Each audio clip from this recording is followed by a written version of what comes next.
వెళ్ళేటప్పుడు డాడీ చనిపోయిండ్రు. మా డాడీకి 4 చెల్లెళ్ళు ఉంటుండే. సో వాళ్ళ దగ్గర నలుగురు దగ్గర ఒక్కొక్క నెల ఉంటూ నేను ఇంటర్ సెకండ్ ఇయర్ కంప్లీట్ చేయడం జరిగింది. సో అట్లాగే degree first year second year కూడా ఒక్కొక్క నెల వాళ్ళ దగ్గర ఉంటూ నేను కంప్లీట్ చేయడం జరిగింది. అక్క 4 అత్తమ్మలు దగ్గర ఉంటూ క్లియర్ చేయడం జరిగింది డిగ్రీ. तो ये जब 10वीं में थे तो इनकी माँ का देहांत हो गया పెళ్లి అవడం జరిగింది. 2016 మా డాడీ వాళ్ళ చెల్లెలు నేను చదువుకుంటున్న క్రమం లోపల సో మధు సార్కి పరిచయం చేసి నాకు 2016లో మ్యారేజ్ చేయడం జరిగింది. तो उनके बुआ जी ने ये रिश्ता लाया और वो रिश्ता पूरा हुआ और 2016 में इनकी शादी हुई. आपके पास वेस्टीज बिजनेस कब आया? నేను వెస్టీజ్ బిజినెస్కి వచ్చేసి సార్ 2024లో రావడం జరిగింది. నేను రావడానికి ప్రాబ్లం ఏంటి అంటే కనుక నేను 8th క్లాస్లో ఉన్నప్పుడు మా మదర్ కిడ్నీ ప్రాబ్లంతో సఫర్ అవుతుండే. సో అప్పుడు ఏంటంటే మాది చాలా ఆర్డినరీ ఫ్యామిలీ. మా డాడీ నేను పుట్టినప్పుడు యాక్సిడెంట్ అయింది మా డాడీకి. సో ఆయన ఏం పని చేయకపోతుండే. మా అమ్మ కూలి పనికి వెళ్ళేసి మా అక్కని అన్నయ్యని నన్ను ముగ్గురిని చదివిస్తుండే. మేమంతా కూడా గవర్నమెంట్ స్కూల్లోనే స్టడీ కంప్లీట్ అవ్వడం జరిగింది. సో టైం బాగలేక అమ్మకు నేను 8th క్లాస్లో ఉన్నప్పుడు 2 కిడ్నీస్ కూడా ఫెయిల్ అయిపోయినాయి. మాకు అప్పుడు అవగాహన కూడా మాకు ఏం లేకుండే. సో చాలా హాస్పిటల్స్ తిరిగినా కూడా ఎక్కడ మాకు రిజల్ట్ అనేది లేకుండే. మా అమ్మని మా అన్నయ్య హైదరాబాద్లో 10,000 రూపాయలకు ఒక క్యాంటీన్లో పనిచేస్తూ ఆ డబ్బులు నాకు పంపిస్తే నేను మా అమ్మని నేను 8th క్లాస్లో ఉన్నప్పుడు హాస్పిటల్స్కి తీసుకొని నేను వెళ్తుండేది. సో వెళ్ళే క్రమంలోపు ఆ హాస్పిటల్లో మా మదర్ చాలా సఫర్ అవుతుండే అన్నమాట. సో మాకు తినడానికి కూడా ఫుడ్ సరిగ్గా లేకపోతుండే. ఆ టైంలో మా అమ్మ ఆ కిడ్నీ ప్రాబ్లంతో సఫర్ అవుతుంటే కనీసం 100 రూపాయలు పెట్టి మెడిసిన్ తెద్దామన్నా కూడా మా దగ్గర డబ్బులు లేని పరిస్థితి ఉంటుండే.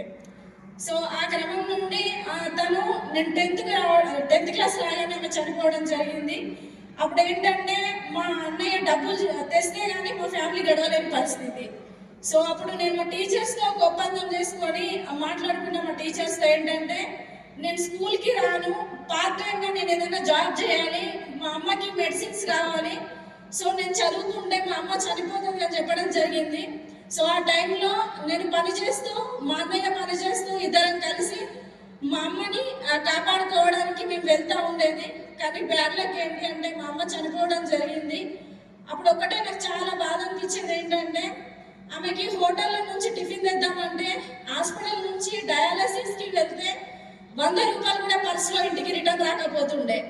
ఆమె నన్ను ఛాయ్ తాగి మళ్ళీ నాకు ఛాయ్ తీసుకురా బిడ్డ అని ఆమె చెప్తే నేను కిందికి వెళ్ళి మొహం కడుక్కొని వాటర్ తాగి అమ్మ నేను ఛాయ్ తాగినా అని చెప్పేసి ఆ 10 రూపాయలతో మా అమ్మకి ఛాయ్ తీసుకొని వచ్చి ఇచ్చేదాన్ని సార్. तो एक्चुअली ये जब बचपन में जाती थी हॉस्पिटल में और पानी पी लेती थी और चाय लेके आती थी, वो बोलती थी कि माँ मैं तो चाय पी ली, अभी आप चाय पी लो. तो ये दोनों काम करते थे, यानी ये 8th क्लास में होते हुए भी काम करते हुए और उनके भाई भी काम करते हुए दोनों ने पैसे जमा करके अपनी माँ के इलाज के लिए प्रयत्न किया. लेकिन वो 10वीं कक्षा में उनकी माँ चली गई.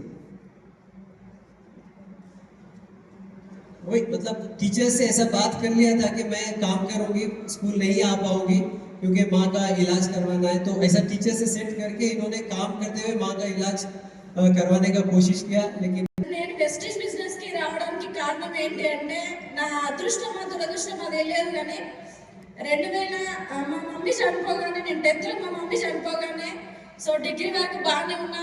మ్యారేజ్ అయిపోయిన తర్వాత 2016లో మ్యారేజ్ అయింది. 2018 వరకు 2 పిల్లలు వచ్చిర్రు.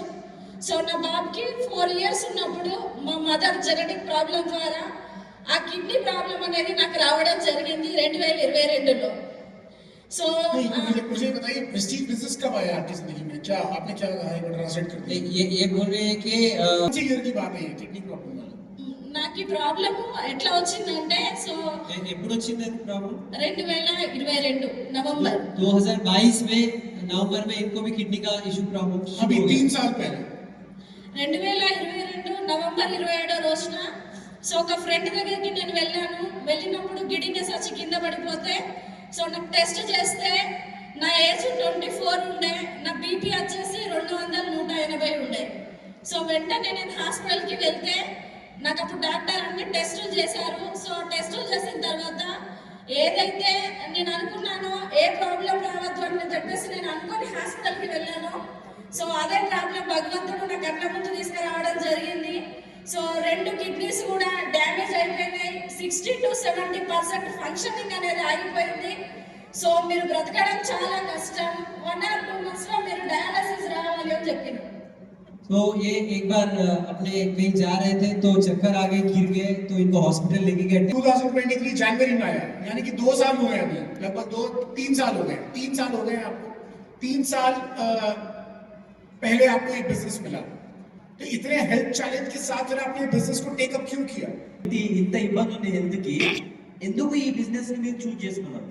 మేము హాస్పిటల్కి వెళ్ళినప్పుడు నాకేంటంటే మా మదర్ ప్రాబ్లంతో చనిపోయారు కదా, నాకు అక్కడ ఏం కనబడుతుంది అంటే నా పిల్లలు, నా బాబు అప్పుడు యూకేజీ, నా పాప 2nd క్లాస్ ఉంటుండే. నా మదర్ ఫోటో పట్టుకొని నేనైతే ఎవ్రీడే ఎట్లా ఏడుస్తున్నానో నా ప్రాబ్లం కూడా అట్లనే వస్తుందని నేను ఊహించుకుంటూ బాధపడుతూ ఉండేది ఆ క్రమం లోపల. సో అప్పుడు ఏంటంటే ప్రతి ఒక్కరు కూడా కిడ్నీ ప్రాబ్లంకి ఇంగ్లీష్ మెడిసినే, సో డయాలసిస్ తప్ప ఇంకొక మార్గం ఏమీ లేదు, లాస్ట్కి చనిపోవడం అని చాలా మంది చెప్పేది. వాళ్ళు చెప్పడం కంటే ఫస్ట్ నాకు తెలుసు, ఎందుకంటే మా మదర్కి 15 డేస్కి ఒకసారి, 1 మంత్కి ఒకసారి ఆల్టర్నేట్ డయాలసిస్ అవుతూ ఉండే. ఆ ప్రాబ్లం అంతా కూడా నా కళ్ళ కట్టినట్టు కనబడుతుంది. సో దీనికి ఇంకా ఆధారం ఏముంది అని వెతికే క్రమం లోపల మా హస్బెండ్ PhD చేశారు. సో ఫుడ్ సప్లిమెంట్స్ లో ఏదైతే బాగుంటుందని చూడడం జరిగింది. సో ఫుడ్ సప్లిమెంట్స్ లో మెడిసిన్ తో కూడా లైఫ్ టైం క్యూర్ కాదు, ఫుడ్ సప్లిమెంట్స్ అయితేనే బాగుంటుంది అని సో వెతకడం జరిగింది. ఆ క్రమం లోపల శ్రీనివాస్ వడమాను సార్ నాకు ఒక ఫాదర్ రూపంలో నాకు రావడం జరిగింది నా లైఫ్ లో. శ్రీనివాస్ వడమాను సార్ని సోషల్ మీడియాలో చూడడం జరిగింది, చూసి సార్కి కాల్ చేయడం జరిగింది, మాకు సప్లిమెంట్స్ గురించి సార్ చెప్పడం జరిగింది. तो ये किडनी से जो सफर हो रहे थे, इनको डर था कि जैसे मैं తర్వాత में बिजनेस చెప్పారు. తర్వాతనే బిజినెస్ చెప్పడం జరిగింది. उन्होंने ऐसा क्या कहा कि आपने बिजनेस की शुरुआत कर दी और बिजनेस बिल्ड करना शुरू कर दिया? ఏం చెప్పారు మీకు, దాని గురించి మీరు బిజినెస్ స్టార్ట్ చేశారు? నేను ఒకటే సార్ ఇంగ్లీష్ మెడిసిన్స్ వేసుకుంటే ఒక 5 minutes కూడా నేను నిలబడకపోతుండేదాన్ని. ఈ కిడ్నీ ప్రాబ్లంకి నాకు ఒక 40 రకాల మెడిసిన్స్ రాయడం జరిగింది, ఒక 100 mg BP టాబ్లెట్ రాయడం జరిగింది. సో వేసుకుంటే నేను ఇక్కడ నుంచి ఒక 5 నుంచి 6 అడుగులు కూడా వేయలేకపోతుండే, ఇద్దరు కలిసి వాష్రూమ్ లేబట్టి కూర్చోబెడుతుండే పరిస్థితి ఉంటుండే. సో అప్పుడు సార్ ఒకటే మాట చెప్పిండ్రు, మీరు మెడిసిన్స్ ని తగ్గించుకోవచ్చు, సప్లిమెంట్స్ ని వాడుకోవచ్చు, మీకు కొన్ని సప్లిమెంట్స్ నేను రేపు మార్నింగ్ తెచ్చిస్తా, మీరు ఇవి వాడండి అని చెప్పి సో నాకు ఒక 20 రకాల సప్లిమెంట్స్ తెచ్చి ఇవ్వడం జరిగింది. 10 నుంచి 15 రకాల సప్లిమెంట్స్ తెచ్చి ఇవ్వడం జరిగింది. తర్వాత బిజినెస్ గురించి ఏం చెప్పడం వల్ల మీరు బిజినెస్ చేసిండ్రు? అప్పుడు నేను ఒకటే అనుకున్నా, సార్ ఒక మాట అన్నారు ఏంటంటే, మేడం మీరు ఏదైతే లైఫ్ లో పునర్జన్మం తీసుకున్నారో 1,000 మందికి మీరు ఖచ్చితంగా వాళ్ళ జన్మలను మనం కాపాడాలి, సో దీనికి మీరు రెడీ ఉన్నారా అంటే నేను ఒకటే చెప్పిన, నా ఊపిరి పోయేంత వరకు కూడా నేను కష్టపడడానికి రెడీ ఉన్నా సార్ అని చెప్పేసి. इनकी हालत ऐसी थी कि इनको 2 लोग उठाकर वॉशरूम को लेके जाते थे. సో డయాలసిస్ వరకు వెళ్ళే పరిస్థితి రాకుండా నన్ను కాపాడుకోగలిగారు.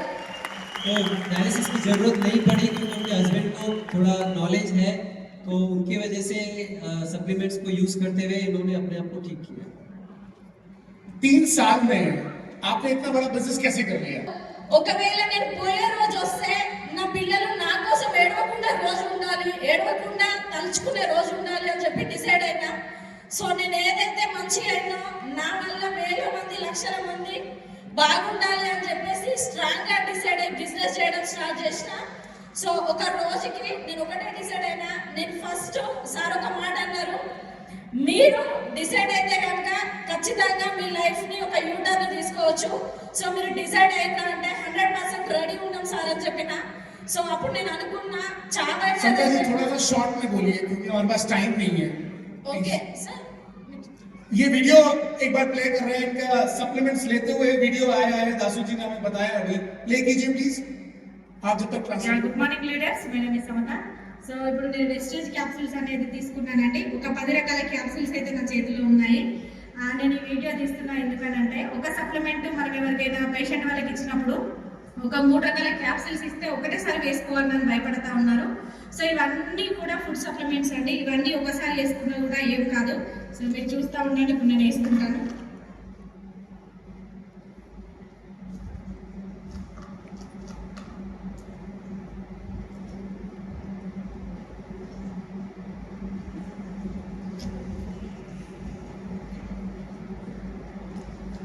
ट्रांसलेशन। तो थैंक यू।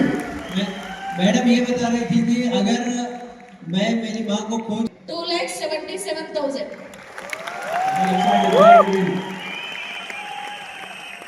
कोई फॉरेन ट्रिप के लिए आपने गाड़ी के लिए సో ఈ బిజినెస్ నుంచి నేనే ఈ ప్రపంచానికి దూరం అయితే అనుకున్నా, కానీ ఈ ఆపర్చునిటీ స్టార్ట్ చేసినాక సంవత్సరానికి సో యూసిడి అదేవిధంగా డిసిడి 2 సంవత్సరాలు నేను స్టార్ట్ చేసి ఇది 3వ ఎఫ్ఆర్యు.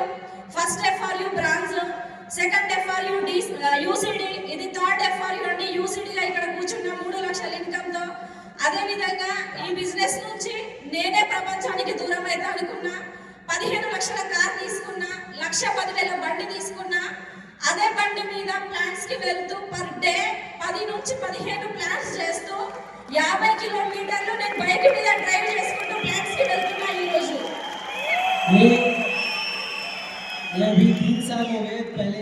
पहले जब आए थे ब्रॉन्ज थे, फिर यूसीडी हुए और फिर डीसीडी बन गए और कार लिया इन्होंने 14 लाख की नेक्सॉन कार लिया, फिर 2 व्हीलर लिया।